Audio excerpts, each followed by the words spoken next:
Hello everyone, आज का हमारा डिस्कशन होगा टाइप्स ऑफ मैट्रिक्स। हम 18 टाइप ऑफ मैट्रिक्स का डिस्कशन करेंगे। तो हम स्टार्ट करते हैं फर्स्ट स्क्वायर मैट्रिक्स। अब हम एक मैट्रिक्स को स्क्वायर कब बोलेंगे? जब उसमें नंबर ऑफ रो और नंबर ऑफ कॉलम समान हो, तो वो n क्रॉस n की होगी। जैसे एग्जांपल 2 क्रॉस 2 की होते हैं, 3 क्रॉस 3 की हो सकती है। फिर डायगोनल मैट्रिक्स क्या होगा कि ओनली फॉर डायगोनल एलिमेंट्स ही नॉट इक्वल टू 0 और अदर एलिमेंट्स सब 0 हो जाए। जैसे 2 क्रॉस 2 के लिए तो हमारा क्या होगा A0 0B। अब इस कलर में क्या होगा कि जो डायगोनल एलिमेंट्स हैं वो सेम हो सारे। अब यहाँ हम 2 क्रॉस 2 की ले रहे हैं तो कुछ ऐसा दिखेगा A0 0A। अब आइडेंटिटी मैट्रिक्स क्या होगा कि डायगोनल एलिमेंट्स हैं वो सारे अपने 1 हो जाए। तो हम यहाँ 2 क्रॉस 2 की लेंगे तो 1 0 0 1। अब 3 क्रॉस 3 की लेंगे तो 1 0 0 0 1 0 0 0 1। और 4 क्रॉस 4 की भी ले सकते हैं। अब पर ट्रायंगुलर में क्या होगा कि जो डायगोनल और डायगोनल से ऊपर वाले सारे एलिमेंट्स नॉट इक्वल टू 0 और सारे उससे नीचे वाले सारे 0। अब इसका कोडिंग है कि AIJ इक्वल्स टू 0 जब I ग्रेटर देन J होगा। आप बना सकते हो इससे। अब लोअर ट्रायंगल में क्या होगा कि AIJ equals to 0 J greater than I। ये इसका कोडिंग होगा। मतलब डायगोनल और डायगोनल से नीचे वाले सारे एलिमेंट्स नॉट इक्वल टू 0 और ऊपर वाले सारे 0 होंगे। फिर अपनी 7th है कि आइडेम्पोटेंट क्या होगा। एक मैट्रिक्स है, अगर हमने उसका स्क्वायर किया और अगेन अपने पास वो ही मैट्रिक्स आ गई तो वो आइडेम्पोटेंट होगी। इन्वॉल्यूटरी क्या होगी कि हमने एक मैट्रिक्स है उसका स्क्वायर किया और वो अगर आइडेंटिटी मैट्रिक्स की इक्वल आ गई तो वो इन्वॉल्यूटरी होगी।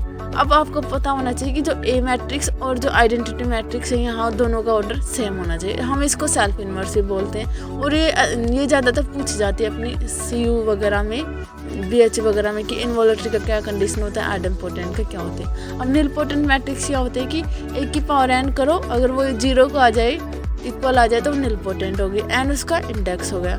अब इसका एक कंडीशन है कि trace and determinant of all nilpotent matrix is 0। हमेशा रिमेंबर रखना है कि ट्रेस और डिटरमिनेंट है वो नीलपोटेंट मैट्रिक्स का ऑलवेज 0 होता है। सिमेट्रिक मैट्रिक्स क्या होता है? एक मैट्रिक्स का ट्रांसपोज लो, अगर वो एक के ही इक्वल आ जाए तो सिमेट्रिक। एंटी सिमेट्रिक में क्या होगा कि उसका ट्रांसपोज लो और अगर वो -1 के इक्वल आए तो वो एंटी सिमेट्रिक। गाइस, अगर आपके पास एक क्वेश्चन आ जाए कि symmetric part of square matrix, अगर आपको एक स्क्वायर मैट्रिक्स गिवन और उसका हम सिमेट्रिक पार्ट निकालना तो हम क्या करेंगे?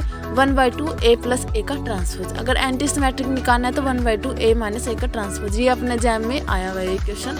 अब सिंगुलर मैट्रिक्स क्या होता है कि एक मैट्रिक्स अगर उसका डिटरमिनेंट 0 हो जाए तो वो सिंगुलर होगा और हम इसको नॉन इन्वर्टिबल भी बोलते हैं। नॉन सिंगुलर में क्या होगा? नॉन से याद रखना कि जिसका डिटरमिनेंट नॉट इक्वल टू 0 तो वो नॉन सिंगुलर मैट्रिक्स होगी और हम इसको इन्वर्टिबल मैट्रिक्स बोलते हैं। नाम याद रखना दोनों का, singular A not equal to 0, non singular में नॉट इक्वल टू 0 आ जाएगा और इसको नॉन इन्वर्टिबल और इसको इन्वर्टिबल बोलते हैं। अब हर्मिशन मैट्रिक्स क्या होता है? ये वेरी वेरी इंपॉर्टेंट है कि एक का डेगर एक इक्वल आ जाए। एक मैट्रिक्स है, हम उसका डेगर ले, अगर वो एक इक्वल है। अब डेगर क्या होगा? हम कॉन्जुगेट का ट्रांसपोज ले, वो डेगर होता है। अब इसमें याद रखना कि जो principal diagonal elements will be real. जो अपनी हर्मिशन मैट्रिक्स होती है उसके जो प्रिंसिपल डायगोनल एलिमेंट्स है वो ऑलवेज रियल होते हैं और that means all eigenvalue are real. इसी वजह से अपनी जो आइगन वैल्यू आती है हर्मिशन मैट्रिक्स की वो ऑलवेज रियल आती है।